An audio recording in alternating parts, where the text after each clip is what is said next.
There are structures a man builds that he forgets by the following spring. The dimensions blur. The family's name blurs. You remember, maybe, that the sill plates gave you trouble, or that the ridge beam was a foot short and you had to send back to the mill. But the structure itself, the particular combination of weight and material and purpose that made it what it was, that fades. You move on to the next one. You have to. A carpenter who grieves every building he leaves behind would not last long in this profession and would be useless company besides. But there are other structures you carry with you the rest of your life, the way you carry a scar, not painfully, not always, but present. Always reminding you of something true about the world that you hadn't understood before you touched it. I am 78 years old. I have built barns and schoolhouses, root cellars and church belfries, grain elevators, and at least 2 small bridges over creeks that did not strictly require bridging, but whose owners had opinions about the matter. I have worked in 14 counties across Montana and a reach of northern Wyoming that couldn't quite decide which territory it belonged to. I have forgotten more buildings than most men build in a lifetime. But I have not forgotten Nora Alderdice's lambing room. My granddaughter has a notepad on her knee and a look on her face that suggests she expects me to begin with something else, the Halverson Granary perhaps, or the Methodist Church at Rosebud that took 11 weeks and a great deal of argument about the belfry. Those are respectable buildings. They are in the county records. People have been married in the church and grain has been stored in the granary, and both structures are still standing, which is more than I can say for a good many things I built in the first decade of my working life. But I find I cannot start there. I find, if I'm being honest about it, that I can only start in one place.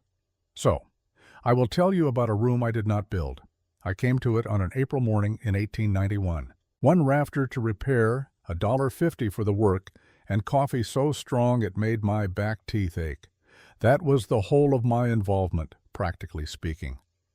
One afternoon, one cracked rafter. I was in and out before the sun moved off the south wall of the shed.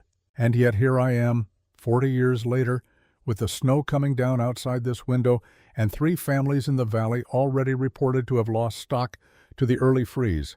And it is Nora Alderdice's lambing room I keep thinking about. It is her room I want to talk about, her room that seems, in a winter like this one, with cold settling in the way cold settles when it means to stay, like the thing most worth saying. So I will say it, you have to understand the country first. Not Montana in the general sense, the mountains and the rivers and the scenery that the railroad advertisements were so fond of in those years. I mean the specific country. The bench land above the Powder River in Custer County, which is a different proposition entirely from the scenery in the advertisements. It is high and open, and the grass is good in the draws and on the south-facing slopes, good enough for sheep and cattle both if you manage it with sense. The sky is large in a way that takes getting used to, larger than the sky has any practical reason to be, pressing down on the land from every direction at once. In August, the light has a quality that makes even a plain building look like something worth preserving. In January, that same light turns pale and flat, and offers no warmth whatsoever, which is the land's way of reminding you that beauty and survival are not the same conversation. The wind in that country is not like eastern wind. Eastern wind gusts. It comes and goes, gives you a moment's relief, changes its mind. The wind on the Montana high plains sustains. It is a pressure rather than an event, a continuous westerly force that in the worst months never fully stops, only varies in the degree of its insistence. Old-timers who had been there since the territorial days had a vocabulary for what the wind did to a person over time, and none of the words in that vocabulary were gentle ones. The cold, when it came in layers. The first layer was uncomfortable. The second was dangerous. The third, and in certain winters there was a third, was of a different category entirely. It was the kind of cold that killed cattle where they stood in the field, that buried homesteads under drifts high enough to step onto a roof without a ladder, that made the space between a man's house and his barn into the most hazardous 40 yards on the continent, if he had not thought carefully about the arrangement of things beforehand. The nearest doctor from most of those benchland claims was 50 miles in a good season. In a January storm, 50 miles was not a distance. It was an impossibility with a number attached. The people who survived in that country, who truly survived, who built something lasting and passed it on, were not the ones who arrived with the most resources or the strongest backs or the most adventurous spirits. Those qualities helped, but they were not the thing. The thing was a capacity for accurate observation under difficult conditions. The ability to look at what the land was actually telling you rather than what you had expected it to say. The willingness to admit, without too much ceremony, that the way you had always done something might not be the way the land required it to be done.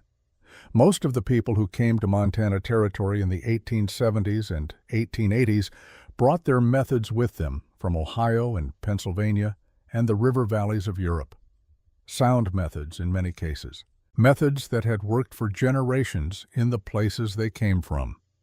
The land received these methods with the perfect indifference of a country that does not negotiate, and in the first bad winter it showed each family with considerable specificity which parts of their imported knowledge would hold and which parts would not.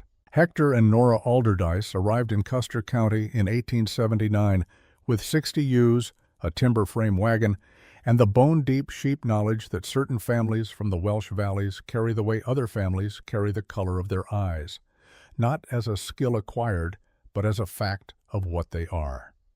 Hector could look at a ewe's fleece in March and tell you within a few weeks when she had last lambed. He could read the grass on a hillside and know whether it would support 12 animals or 14 through a dry summer. He understood wool in a way that had nothing to do with reading about it. They had chosen benchland above the river, too broken for wheat, too exposed for the faint-hearted, but carrying that good grama grass on the high ground and offering shelter in the draws when the worst weather came through. By the autumn of 1888, after 9 years of careful work and one refinancing at the land office that neither of them discussed more than necessary, they had 140 ewes, 160 acres of land that was more than half paid for, and a lambing record that had improved slowly and with considerable effort from 15% losses in the first hard year to 8% in the year before the last. 8% was the number Hector considered acceptable. It was the number Nora did not. I want to be clear about this because it matters to the story. Hector Alderdice was not a careless man, nor an unintelligent one. He had kept those sheep alive through conditions that had destroyed his neighbor's operations twice over. But 8% lamb mortality in January was, in his understanding, the fixed price of lambing in Montana. It was what the climate cost. You managed it as well as you could. You brought the most vulnerable animals into the kitchen. You checked through the night. You caught the difficult births early. But at the end of it, some lambs died of cold, and that was the nature of things. Nora had looked at those 8% for 9 years and thought, this is a problem, not a condition. There is a difference. She had not, while Hector was alive, found the solution. She had looked for it. She had read everything the Territorial Library in Miles City held on animal shelter and agricultural construction. She had observed, year after year, that the lambs she did not lose tended to come from a particular corner of the shed. She had noted it. She had thought about it. She had not yet understood what she was seeing. And then, in October of 1888, Hector came in from the north pasture with a cough that rattled in a way that was not an ordinary rattle. By November, the cough had become something that lived in his chest and would not leave. By December, it had a name, though no one said the name directly in those weeks. He died on the 14th of that month, 3 days before the season's first real snowfall, leaving Nora with the land and the flock and Clem Purdy, 17 years old, from Missouri, good-natured and willing, and entirely unprepared for a Montana winter as the only other person on the place. She was 41 years old. What happened to Nora Alderdice in the winter of 1888 and 1889 The First Winter Alone, is not a story of collapse. I want to be careful about that because people sometimes expect that part of the story, and it is not in this one. She grieved privately and worked publicly, and the two things occupied separate rooms in her, each closed to the other while she needed both. What she lost that winter, beyond Hector himself, was the accumulated knowledge that a person holds quietly in their hands after 9 years of working beside someone. Not the physical labor. She had always done half of that, more in the weeks before lambing. But the 1,000 small decisions that Hector had been making without announcing them, the adjustments and the readings of weather and animal behavior that he had learned over a lifetime and that she had relied on without knowing she was relying on them. She discovered their absence the way you discover the absence of a sound you had grown so used to that it had become the silence itself. She lost 9 lambs to cold that January. They had lost 11 the year before, 8 the year before that, 11 the year before that. The slow improvement Hector had been quietly satisfied with. 9 did not feel like progress. 9 felt, in the arithmetic of a woman who was now doing the arithmetic alone, like a problem she had been given full ownership of. She sat at the kitchen table in late February with the account book open and looked at 9 entries. The cold had finally broken. Clem was in the barn doing the morning feed. The light coming through the window was the thin, pale light of a Montana February, giving nothing. She closed the account book. She thought, I am going to solve this. Not manage it, not reduce it by a percentage that reasonable people would call acceptable. Solve it, build a solution, and trust it, and know that the next lambing season, the season after that, and the seasons after those would not take from her what this one had. She did not know yet what the solution was. She knew only that she had been looking at it for 9 years without seeing it, and that now, for reasons she could not entirely separate from grief and aloneness, and the particular clarity that sometimes comes when everything that was obscuring a thing is suddenly removed, she was ready to look again. That spring, she began to look at the northeast corner of her sheep shed in a different way. And on an October evening in 1889, standing in that corner with her palm flat against the face of a pressed hay bale, she felt something she had been passing every day for 9 years without stopping to name. Not warmth, but the absence of cold. A deep, dense resistance, as if the material had been quietly storing something during all the hours she had not been paying attention, holding it against the moment when it would be needed. She held her hand there for a long time. The neighbors heard about it by December.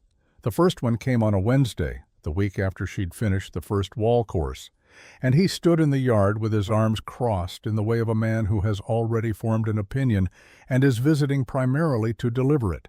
His name was Gus Reinhardt. He had been keeping sheep on the bench land west of the Alderdice place since 1872. He was not a fool, and he was not unkind, and what he said when he finally saw what she was building was exactly as reasonable as it was exactly wrong. But I am getting ahead of myself. Let me tell you what she built first. The northeast corner of the Alderdice sheep shed was not, by any ordinary measure, a remarkable thing. It was 12 feet of interior wall space where the north face met the east face, framed in sawn pine and battened on the outside against wind infiltration, the same construction as the rest of the shed. The floor there was packed earth, same as everywhere else. The roof above it caught the same weather, shed the same snow load, offered the same indifferent protection as the remaining 280 square feet of building that Hector had spent 3 weeks constructing in the autumn of 1883, and another 2 weeks improving the following spring. What made the northeast corner different was not the construction, it was the hay. Thorvald Brecka ran a hay press operation on his bottomland claim down near the river and had been selling pressed bales to the benchland ranchers since 1881. His bales were a specific thing, dense, hard-cornered, each one approximately the weight and solidity of a small trunk, compressed under a mechanical press that Thorvald had freighted in from St. Paul at a cost he still talked about with a kind of respectful grief. The bales were not like loose hay gathered in the field and forked into a mow. They were a different material in a meaningful sense, the way a cast iron pan is a different material from the same amount of iron distributed loosely. The compression had changed not just the shape, but the character of what was inside. Nora had been stacking Thorvald's bales in the northeast corner for 4 winters, because that was where there was room. Floor to ceiling, 3 courses deep along both walls, tight-fitted and square-stacked, the way Hector had stacked them, and she had continued stacking them because there was no particular reason to change it. 12 courses high, the bales formed, without anyone intending it, a dense L-shaped mass occupying 2 walls of that corner from sill plate to rafter. On the October evening in 1889, when she stood with her palm against the outermost face of those bales and felt what she felt, she had been in that shed every single day for 9 years. She had pressed her hand against those bales in the process of moving them, checking them, occasionally sitting against them during a difficult lambing. She had never once stopped to feel what she felt that evening. What changed was what she was looking for. She had been thinking, since February, about a question she could not quite bring herself to state directly, because stating it directly required admitting that 9 years of accepted practice had been 9 years of an unsolved problem wearing the clothing of an unavoidable condition. The question was this: the lambs she did not lose to cold. Where exactly were they, and why there specifically? The answer, when she allowed herself to look at the records honestly, was always the same. The northeast corner, not exclusively, not every lamb, but the surviving proportion that should not have survived by the logic of shed temperature, was year after year weighted toward that corner. She had explained this away a dozen times. More ewes clustered there. She spent more time there. The door was on the south wall, and the wind came from the northwest, so naturally the northeast corner was slightly more sheltered. All of those explanations were partially true. None of them were sufficient. She had also been reading, in the back issues of the Prairie Farmer, that Margaret Foss passed along each spring in a bundle held together with baling twine, a piece about building methods that had used a phrase she had written down in the margin of the account book where she kept miscellaneous notes. The phrase was thermal mass, and the article had explained it this way: certain materials, by virtue of their density, store heat rather than simply conducting it. A thick stone wall warmed by afternoon sun will continue releasing that warmth through the night long after the air temperature outside has dropped. A cast iron pan pulled from the fire holds its heat in a way that the same amount of iron spread thin would not. The material does not generate warmth. It holds what has been given to it and surrenders it slowly at the rate the surrounding cold demands. She had written the phrase down. She had set the issue aside.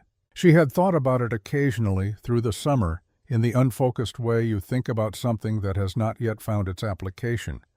On that October evening, with her palm on the hay bale, the phrase and the feeling arrived in the same moment. The bales were not warm, but they had been holding the ambient heat of 20 sheep bodies for 4 winters, slowly, the way the cast iron pan holds the heat of the fire, not because anyone asked them to, not because any design had intended it, but because that was what dense compressed material did when you surrounded it with a consistent heat source and protected it from wind infiltration on 2 sides. The sheep had discovered thermal mass before she had given it a name. She stood in that corner for a long time. Then she went inside, lit the lamp, and got out the brown wrapping paper she used for calculations. What she designed that November was not complicated in principle, though it was exacting in detail. And the difference between those 2 things would matter considerably when January arrived. The principle was this: if the northeast corner was already warmer than the rest of the shed because of the hay bales along 2 walls, the logical extension was to complete the enclosure, to add bale walls on the remaining 2 sides and create a fully insulated space where the body heat of the animals inside could not escape and the cold outside could not readily enter. A room inside the room. a pocket of preserved warmth maintained not by burning fuel, but by the simple thermodynamics of dense material surrounding living bodies. She would make the outer frame 20 feet by 16 feet, using the two existing walls of the shed's northeast corner as the cold side faces. The bale walls on those two sides she would build 3 courses deep, each course of bales laid perpendicular to the face, so the insulation ran nearly 7 feet thick on the sides that faced the Montana winter directly. The interior walls, which faced only the main shed space, she would build 2 courses deep, which was sufficient since the main shed, even unheated, would moderate the worst of the cold before it reached the inner partition. Inside that insulation, the actual lambing space would measure 11 feet by 9. Small by any standard. Tight, in fact, for 20 ewes and their newborns, and 1 woman moving between them through a long lambing night. But she had calculated the heat output of 20 large ewes, roughly equivalent, she estimated, to 12 adult humans generating warmth continuously. And she had calculated the thermal mass of the surrounding bale walls, and she had concluded that the space needed to be small enough that those bodies could maintain it. A larger room would require more heat than the animals could generate unaided. A smaller room would become unworkable. 11 by 9 was where the arithmetic balanced. The floor she planned in 3 layers, each one addressing the failure mode of the one below it. A base of river sand, 4 inches deep and leveled carefully to carry moisture away from the surface and prevent it from wicking upward through freeze-thaw cycles. Above the sand, a layer of dried grass pressed flat and overlapping. A vapor break, compressible, that would prevent ground frost from traveling upward regardless of what the temperature outside demanded. Above the grass, packed clay smoothed and tamped until it held a boot print without crumbling, dense enough to absorb the body heat of animals resting on it and return that heat slowly through the night. The ceiling she would make from woven grass mats. This was the part she had not known how to do until 1887, when a Crow woman named Strikes the Ground had shown her at the Miles City market, demonstrated the technique twice, patiently, in response to a question Nora had asked with what must have been sufficient genuine curiosity to warrant an answer. The mats, woven tight and layered, would trap the rising warmth of the room in the dead air space between the mat surface and the roof above, insulating from above, the way the bale walls insulated from the sides. One wall of the lambing room, the south-facing interior partition, would have a small vent, fitted with a hinged wooden shutter. She had spent 2 evenings with the brown paper calculating the winter sun angle for Custer County's latitude, working out the exact inclination at which afternoon light would enter the vent and fall directly on a water barrel she planned to position against the opposite wall. The barrel she would paint black, 15 cents of pine tar thinned with linseed oil applied in 2 coats. A dark surface absorbs radiant heat. A surface of pale or natural wood reflects it. The barrel would collect the afternoon sun, store the heat in the dense mass of water inside, and release it slowly through the night, both warming the room and keeping the water inside it above freezing. On the brown wrapping paper, in her small, careful handwriting, she also noted the entry arrangement. A concern she had been thinking about since August. Every time the lambing room door opened, warm air would escape and cold air would enter. In peak lambing, that door might open 30 or 40 times in a 24-hour period. She designed a short vestibule. 2 burlap curtains hung 18 inches apart in the doorway, creating a buffer of room temperature air between the main shed and the lambing room interior. Anyone entering would pass through 2 hanging barriers rather than stepping directly from cold air to warm. The temperature loss per entry would be reduced from what she estimated at 11 minutes of stove time to perhaps 4. She rolled the brown paper and put it in the tin box where she kept the mortgage documents and the deed. Then she went to see Thorvald Brecka about hay bales on credit. She started building in November, after the last of the fall shearing receipts had been settled and the flock moved to winter pasture. The work happened in evenings after the feeding was done and Clem had gone in for supper, in the 2 hours of lamp-lit time before the cold of the shed made staying there impractical without the stove running, which she was not yet ready to do. The first wall course went up cleanly, the second course also. On the third evening, she stepped back to sight along the east-facing wall and found it leaning 3 inches out of plumb, not from the bales themselves, which were solid, but from an unevenness in the shed floor she had not accounted for in her base course. She pulled the wall down.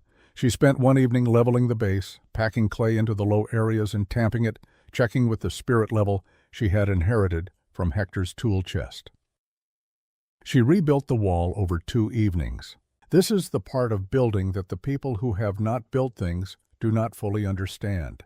The design is one conversation. The material is another. Between them, there is always a period of negotiation that does not appear in any plan drawn on brown paper, and the quality of what you build depends almost entirely on how honestly you conduct that negotiation. Nora conducted it honestly. She pulled down what was wrong and built it again. In late November, a cold snap froze the clay in her mixing trough before she could use it.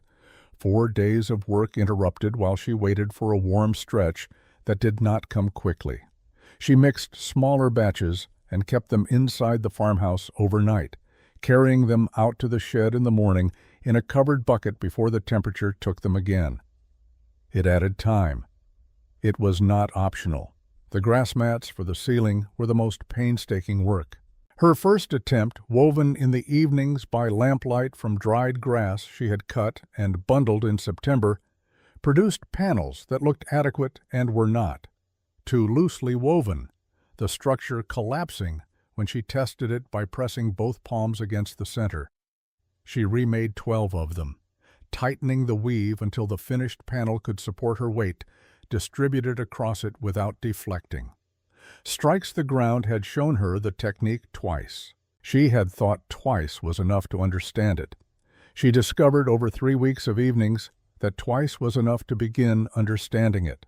The pine tar came from an observation she made in early December while watching a neighbor waterproof a section of roof on a visit to Miles City. She had been considering the problem Thorvald had mentioned to Gus Reinhardt, and that Gus, characteristically, had passed along to her as information rather than gossip about compressed hay losing density to moisture.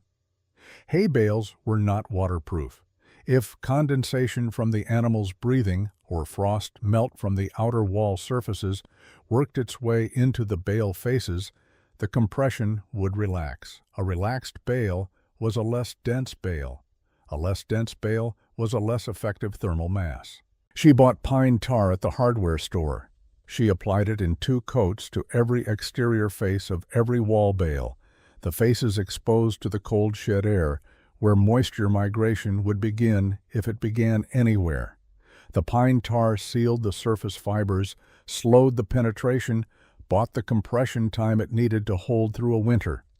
She noted the application in the brown paper calculations with the date and the quantities used. On the 22nd of December, she fitted the last ceiling mat, hung the 2 burlap curtains in the entry vestibule, and set the painted barrel in its position against the south wall below the vent. She moved 3 ewes inside and sat down on the floor to wait. Outside the shed, the temperature was 4 degrees below zero. Inside the lambing room, without the stove, without any fire of any kind, with only 3 sheep and the thermal mass of walls, she had spent 6 weeks building by lamplight, 31 degrees, a 35-degree difference. She lit the small stove. She fed it for 90 minutes. The room reached 51 degrees. She banked the stove, checked the vent shutter, looked at the painted barrel for a moment in the way you look at something you have built and cannot entirely believe has done what you calculated it would do. Then she went inside and slept. It was the first full night of sleep she had managed since October. She did not note this in the account book. She noted the temperatures and the stove burn time and the exterior conditions. But a carpenter who worked on that place the following April, coming to repair a cracked rafter and staying for coffee that made his back teeth ache, was told about the sleep, told it simply as a fact, the way you tell someone a thing that happened that you are still occasionally surprised by. I was that carpenter. I have thought about that night in the years since, more than she probably intended me to. The first person Nora told was Gus Reinhardt, which was the only sensible choice, because Gus was the neighbor whose opinion carried the most weight in the valley, and whose disapproval, if it came, would travel further and faster than any other man's approval.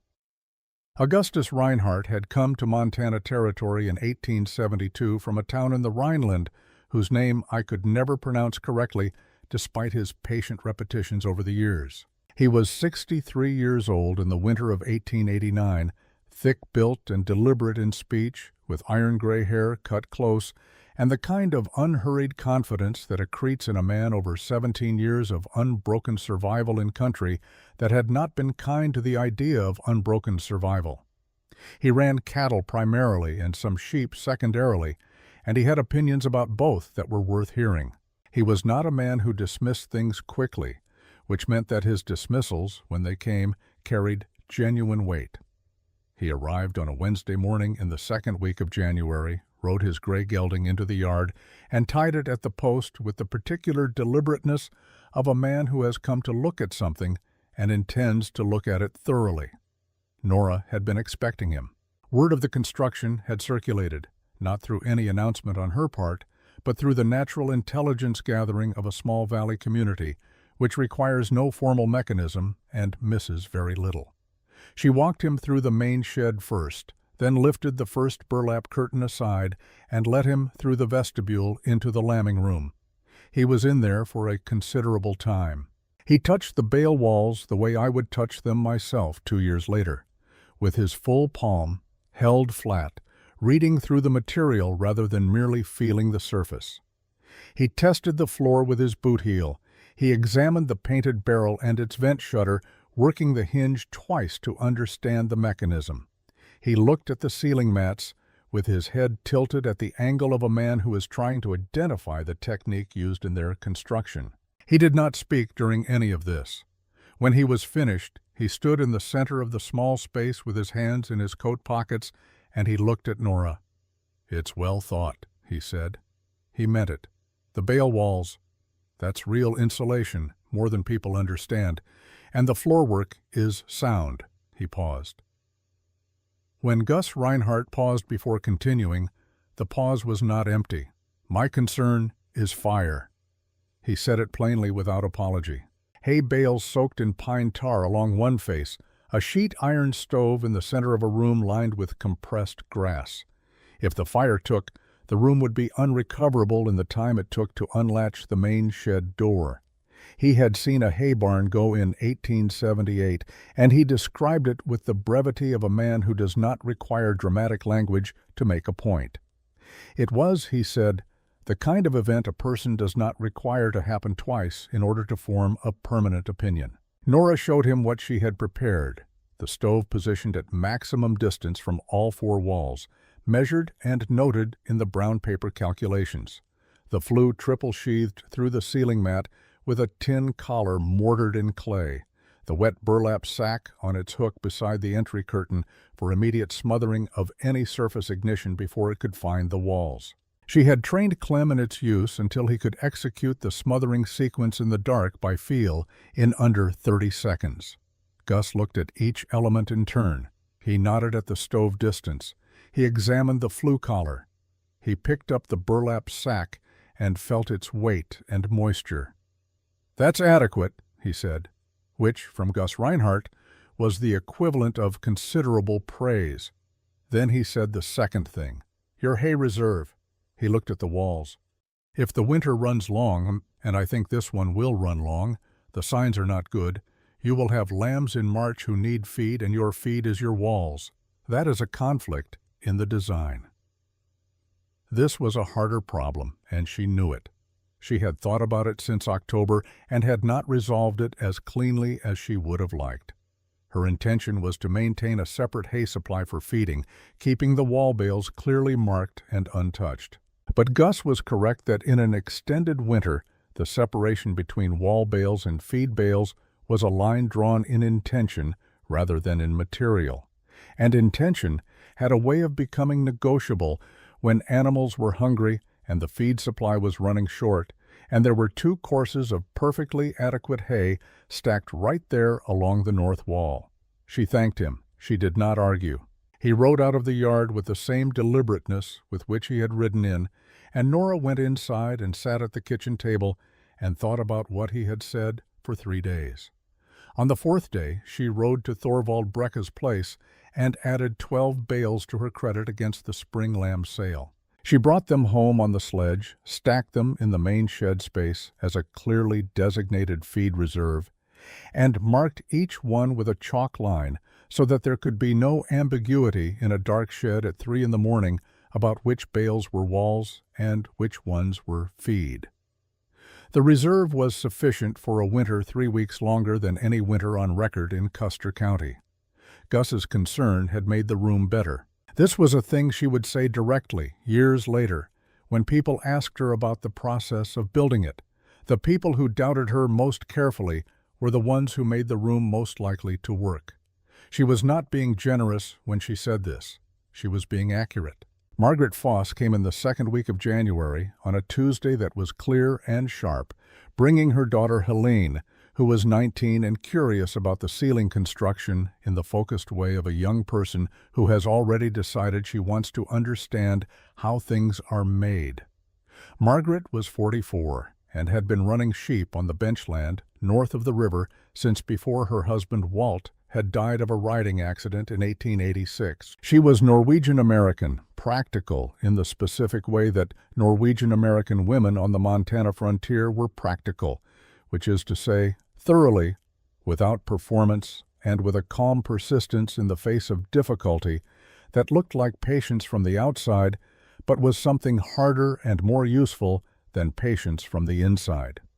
She was, in the practical terms of the Valley, the person whose opinion on livestock management Nora trusted most. And she had come, Nora understood, not simply to inspect the room, but to form a judgment she would carry back to everyone who was going to ask her about it, which was everyone. Helene went directly to the ceiling mats and stayed there, working her fingers along the weave with the concentrated attention of someone memorizing a technique.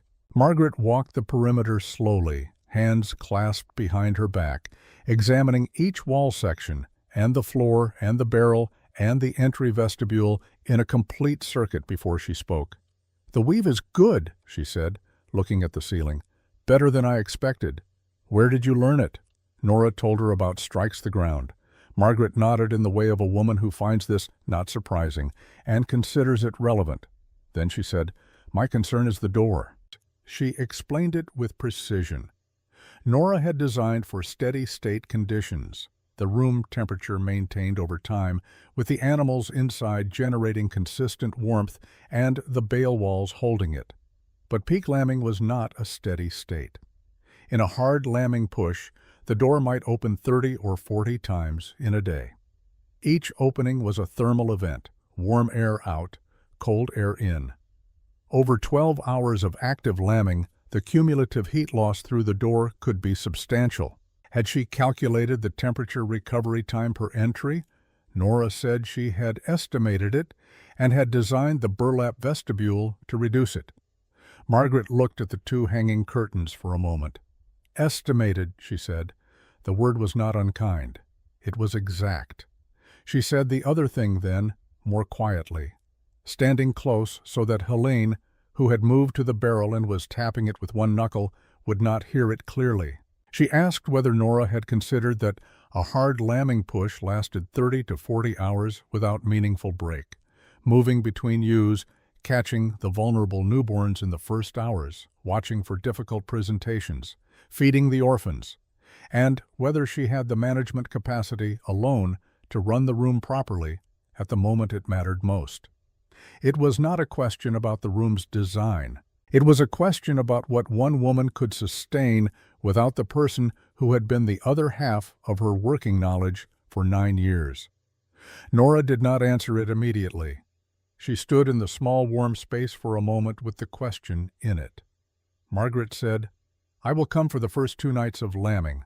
Not because you need the help, I think you probably don't, but because I want to see how the room performs in real conditions, in actual transitions, with the door opening as it will open." She paused. "And because you should not be alone for the first night of lambing without Hector." Nora said thank you in a voice that, for the first time since the funeral, was not entirely steady. Margaret Foss put her hand briefly on Nora's arm and then stepped back and called to Helene that it was time to go. She did not make anything more of the moment than it was. She was a practical woman. Emmett pauses here in his telling.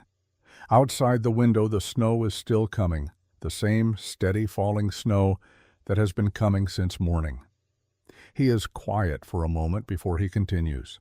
"I tell you about that exchange," he says, "because it is easy, in the telling of a story like this one, to frame the doubters as obstacles and the builder as the person who overcomes them. That is a simple story and a wrong one. Margaret Foss was not an obstacle. She was a woman who had lost her husband 3 years before Nora lost hers, who had managed a sheep operation alone through conditions that had broken men with twice her resources, and who saw in Nora's lambing room both the thing it was, a careful and original piece of practical engineering, and the thing underneath it, which was a woman in the first full year of aloneness, building something to prove to the land that it had not finished her. Margaret saw both things. She came for the first 2 nights because of both things. That is worth saying plainly. The second-hand concern about compression came through Gus. He stopped by on a Thursday in late January, ostensibly to discuss the spring pasture arrangement, genuinely to relay a conversation he had with Thorvald Brecka at the supply cooperative the previous week. He did this with the careful neutrality of a man who considers himself a conduit of useful information rather than a carrier of gossip, which was accurate and was also a distinction that Gus found more meaningful than most people around him did. Thorvald's concern was specific to his material knowledge. He had pressed hay into bales for 30 years, and he understood what moisture did to compressed grass over time. A bale that was dense and solid in November could relax, lose 15 to 20% of its compression by February if damp conditions found the interior, and the interior conditions of a lambing room in January were inherently damp. The breath of 20 sheep condensing on every cool surface, the moisture of newborn animals, the steam that rose from fresh bedding. The outer bale faces, exposed to the cold shed air, would develop frost cycles. Frost melt was moisture. Moisture was the enemy of compression, and compression was the mechanism by which the bale walls worked. Nora listened to Gus's account of Thorvald's concern, reported with admirable fidelity, she said later, and thanked him and said nothing more. That evening she went to the shed and spent 2 hours re-examining each pine-tarred bale face in the lamplight, pressing her fingers into the sealed surface fibers, looking for any gap in the application where moisture could find purchase. She found 3 sections on the lower east wall where the tar had been applied too thinly, and the fibers were still slightly proud of the surface. She recoated them twice and added a 3rd coat to the lowest course of every exterior bale face where the frost cycles would be most aggressive.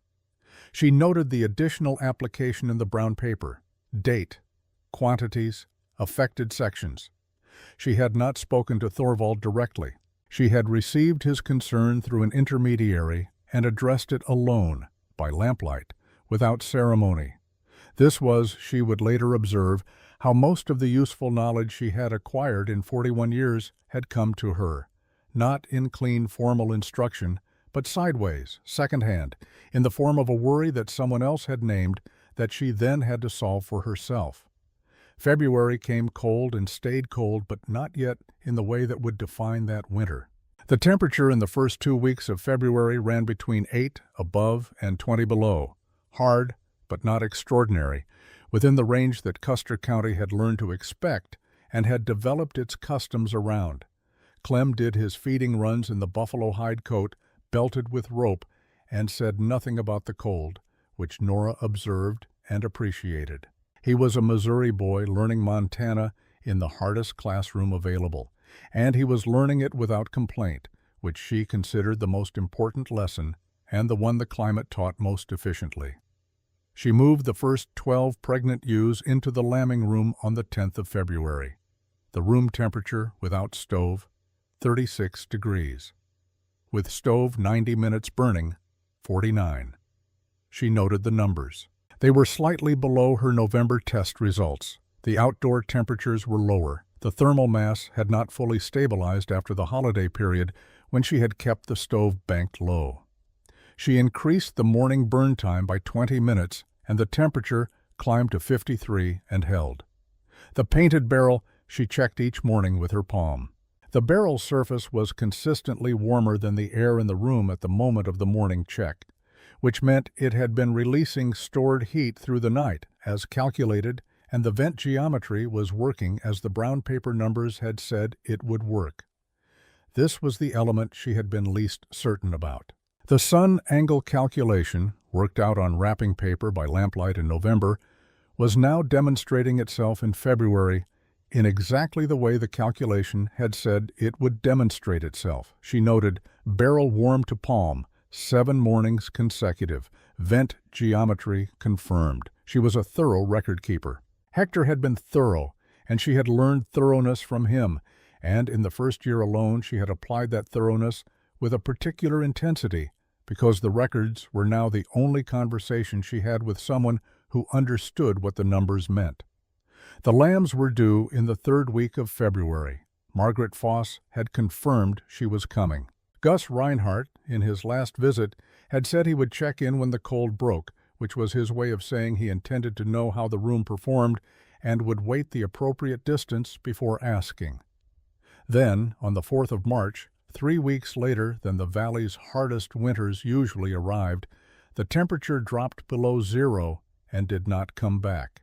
Not in the morning, not by midday, when the pale sun was at its highest angle and the snow on the south-facing slopes occasionally showed a brief surface melt that passed for hope. Not by the following morning or the morning after that. The thermometer outside the farmhouse read -8 at dawn on the 5th, -12 at dawn on the 6th, -19 at dawn on the 7th. The cold had arrived. But it had not arrived as the valley had seen cold before, as a storm event, dramatic and defined, with a visible front and a trailing edge. It arrived as a condition, a settling, as if the temperature had simply decided to live at a level below what the county had formally agreed to regard as survivable and had no intention of renegotiating. Nora moved all 20 pregnant ewes into the lambing room on the evening of the 7th. She fed the stove hard for 2 hours. The room reached 54 degrees. Outside, the thermometer had dropped to 23 below. She stood in the doorway of the lambing room for a moment before going in for the night, stood in the vestibule between the 2 burlap curtains, one hand on the outer curtain, one on the inner, with the cold shed air at her back and the warm room air at her face. The 2 temperatures were so different that the boundary between them was almost physical, a threshold you could feel as you crossed it. She thought about the brown paper in the tin box with the mortgage and the deed. She thought about the 35-degree difference she had measured in December and the 54 degrees she had measured tonight, and the question that had no answer until it had one, which was, how cold does it have to get outside before the inside becomes insufficient? She did not know yet. But the cold that was settling over Custer County on the night of March 7, 1890, the cold that would not break for 17 days, that would drop to temperatures the oldest men in the valley said they had not seen in 30 years of keeping records. That cold was going to answer her question whether she was ready for the answer or not. The first lamb arrived 4 days later. She was ready. The cold that settled over Custer County in the first week of March 1890 was not, in its early days, recognizable as the thing it would become. This is worth saying, because people who were not there sometimes imagine a dramatic arrival, a sky that announced itself, a wind that warned you, some visible theater of approaching catastrophe that a person of sufficient attentiveness might have read and prepared against. The truth was quieter, and in that quietness, more final. The temperature dropped below zero on the 4th of March and did not return above it for 17 days. There was no announcement. There was only the thermometer each morning, and each morning the number was lower than the morning before. And after 4 mornings of this, the valley understood that it was not in a cold snap, but in a cold winter, and the cold winter had decided to deliver its worst at the end rather than the beginning. When the fuel reserves were lower, and the animals were weaker, and the accumulated fatigue of 5 months of hard weather management was sitting on every person in every claim in the county like a second mortgage. On the morning of the 11th of March, the thermometer outside the Alderdice farmhouse read 31 below zero. Clem Purdy, who was 18 years old that winter and from Missouri and had not yet developed the particular relationship with extreme cold that Montana required, performed his morning feed run in Hector's buffalo hide coat belted with rope and said nothing about the temperature when he came back inside. He was learning that winter to treat the cold as a condition rather than an event, to work within it the way a man works within the fact of gravity, without complaint and without the expectation that complaint would change anything. Nora observed this learning and was grateful for it. The first lamb was born on the night of the 11th. The ewe was one Nora had named, in the Welsh habit she had maintained from her family's practice, nest, which means clean in the old language, and which she had given to this particular animal 3 years earlier for no reason she could have precisely articulated. Nest was a reliable ewe, calm in labor, a good mother. The lamb was a single, a ram, vigorous at birth, on his feet, and nursing within 30 minutes of arrival. The room temperature at 3 in the morning on the 11th of March, with 20 ewes inside, and the stove banked to a slow burn, 49 degrees. The temperature outside, 31 below zero. Nora sat on the straw-covered clay floor and watched the lamb nurse. She did not celebrate. She was not given to celebration in private, and there was no one present to celebrate with in any case. She noted the temperature in the account book she kept on the shelf beside the stove.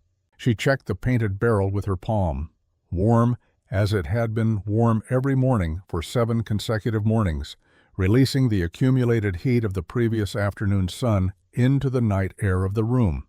She checked the stove, added 2 splits of cottonwood, adjusted the damper. Then she sat down again and watched the lamb and thought about the temperature. 49 degrees, 31 below outside. 80 degrees of separation between the world and this room, maintained by bale walls and a clay floor and a painted barrel, and the bodies of 20 sheep who had been solving this problem in their own way long before she had given it a name. She did not let herself think about the previous February, or about the kitchen at 2 in the morning, or about the coffee that had still been warm in the pot because Hector had only gone back to bed an hour before. She thought about the temperature. She thought about the walls holding what they had been built to hold. This was, she would tell me 2 years later, while the coffee boiled and the April light came through the shed door at a low angle, enough. Margaret Foss came for the first 2 nights, as she had promised. She came back for 4 more nights after that, not because Nora required assistance. She did not, or not more than the lambing itself required, which was considerable but manageable, but because Margaret was watching something she had not expected to watch and could not bring herself to stop watching.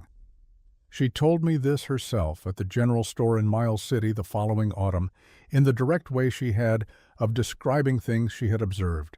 She had measured the temperature recovery after door openings, using the small thermometer she carried in her coat pocket. The lambing room, after a door entry cycle, returned to within 3 degrees of its stable temperature in 4 minutes. In the open shed, by comparison, a door opening on a 30 below night produced a temperature drop that took 40 minutes and the body heat of 18 clustered ewes to correct. She had not expected 4 minutes. She had thought Nora's burlap vestibule was a reasonable precaution.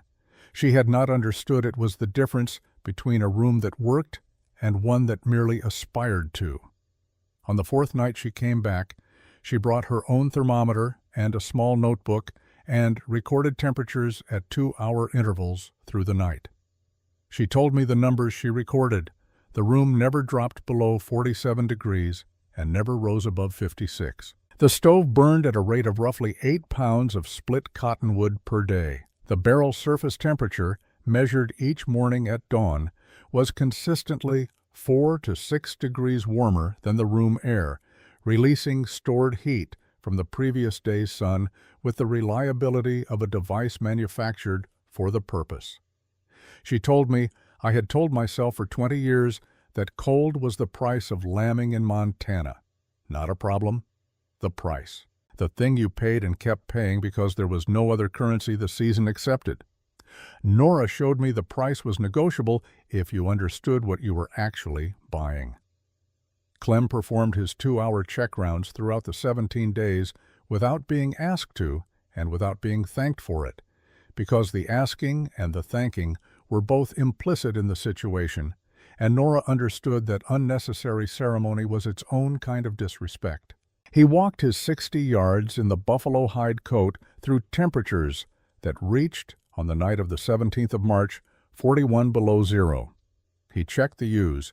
He noted any births or signs of imminent delivery. He came back inside.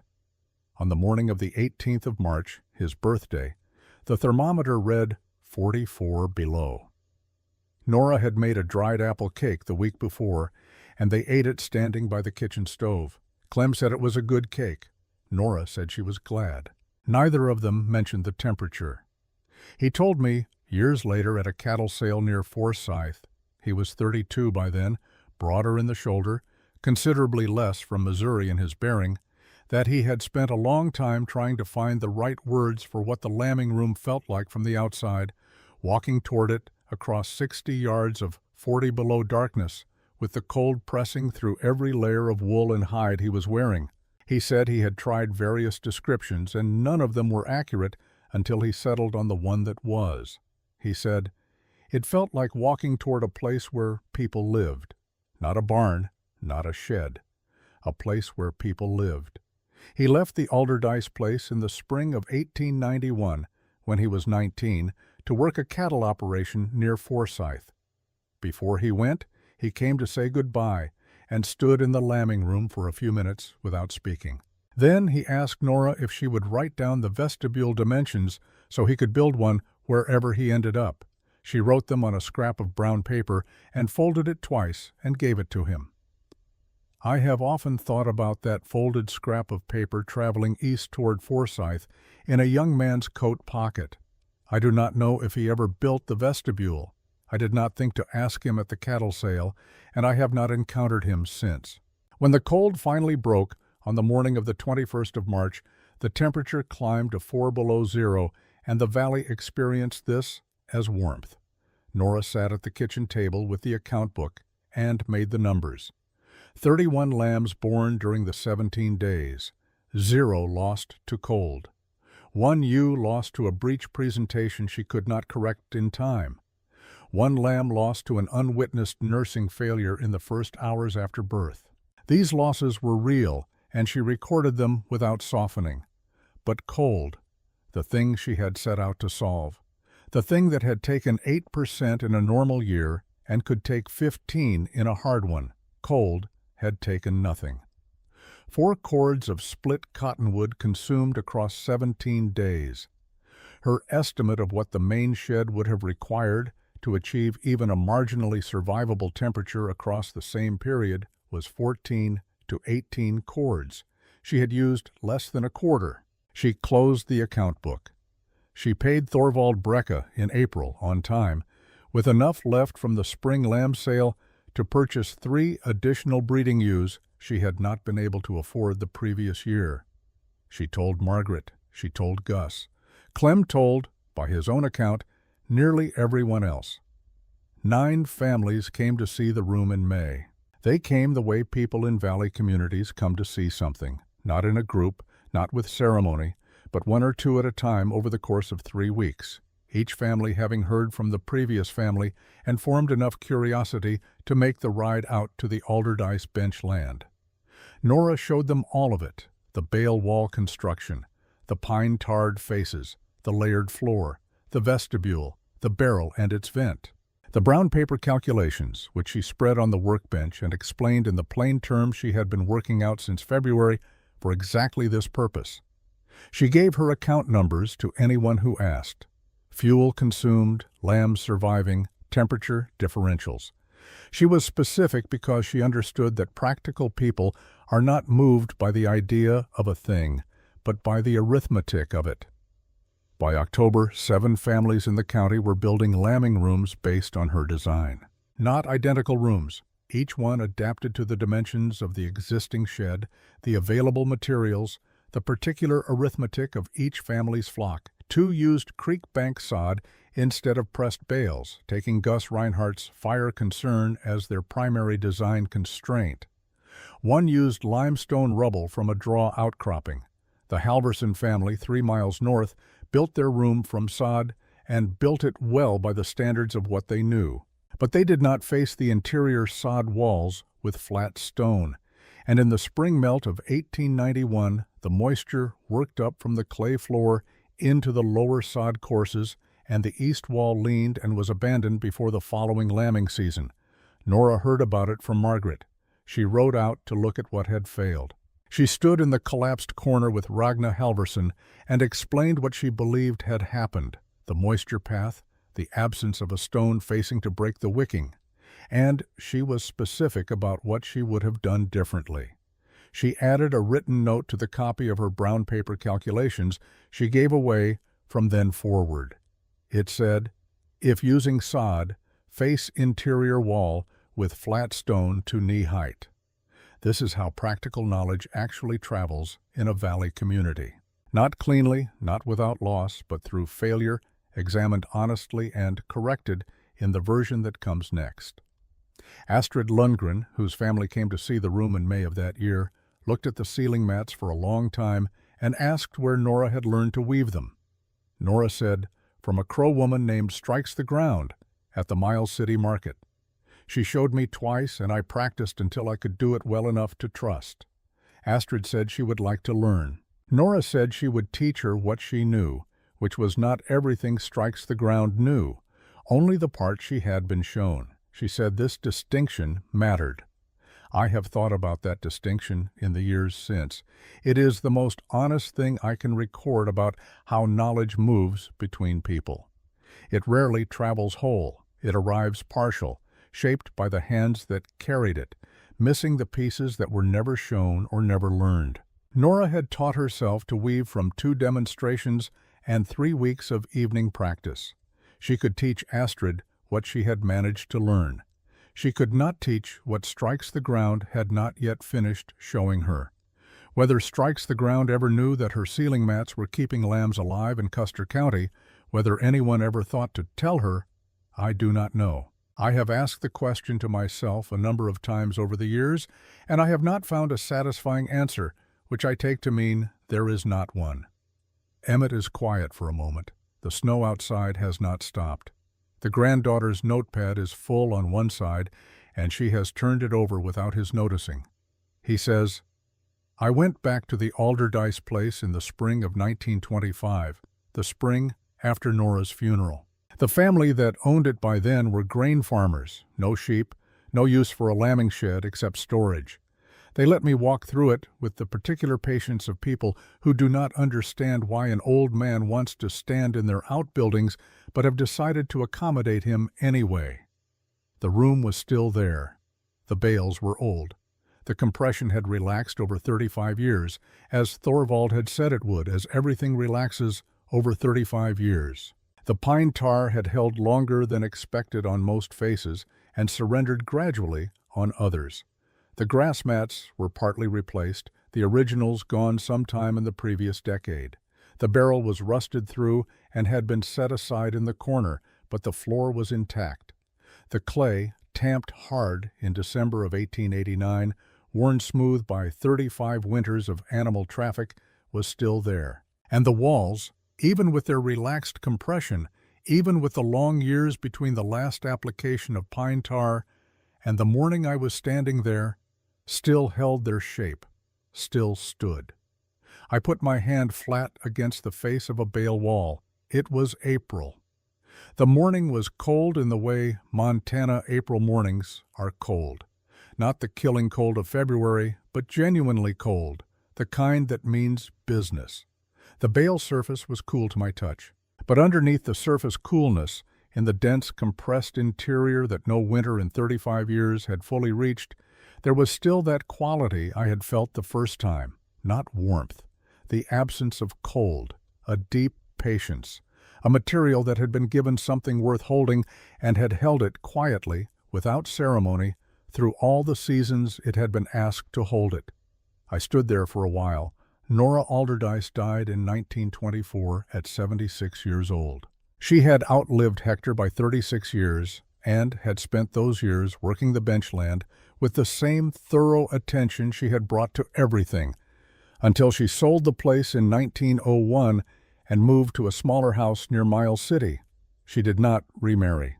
She maintained a correspondence with Margaret Foss until Margaret's death in 1917, and with Eric Brecka, Thorvald's son, who had become a building engineer and who had come to her in 1893 not to document her room, but to ask what he had gotten wrong in his attempt to scale her design to a commercial operation 4 times the size. She had told him the surface area to volume ratio changed as a room grew larger, and that his ceiling thermal mass was insufficient for the volume he was trying to heat. He went back and rebuilt it. He sent her a copy of the engineering paper he published in 1912, which cited the Alderdice lambing room in the acknowledgments. She wrote back thanking him and asking a question about moisture migration in hay bale walls that she had been thinking about for 20 years. He did not have a good answer. He wrote back to say so. The shed was torn down in 1938. The family that owned the place by then had moved to grain and had no use for a lambing structure, and the lumber was salvaged for a machine shed that was more practical for their purposes. I was told this by a woman at the hardware store in Miles City in the spring of 1939, mentioned in passing as one of those small rural facts that accumulate in the background of a landscape always in the process of becoming something other than what it was. The room is gone. The barrel is gone. The brown wrapping paper with the small, careful handwriting is gone, or if it survives in someone's attic without anyone knowing what they are keeping. But it is a cold winter outside this window. The snow has been falling since morning. 3 families in the valley have lost stock to the early freeze, and the cold has not finished making its argument. And I find that 40 years after I pressed my palm against a hay bale wall for the first and last time, I can still feel what I felt. The deep resistance, the patience of dense material that had been given warmth worth holding and had held it. The simple physics of a room that a woman built alone in the evenings by lamplight in the first winter after her husband died, on credit she was not certain she could repay, against the considered judgment of people she respected for lambs that had not yet been born. She built it before she needed it. She built it before she could prove it would hold. She built it from what she had observed and calculated and trusted. And when the cold arrived and the lambs arrived, and the 2 things met in that small space at 3 in the morning with the thermometer reading 44 below outside and 49 degrees inside, the room did exactly what she had built it to do. The best structures are always built that way, before the crisis, before the proof, before anyone believes they are necessary. Put your hand against what the earth is already holding, then build from that.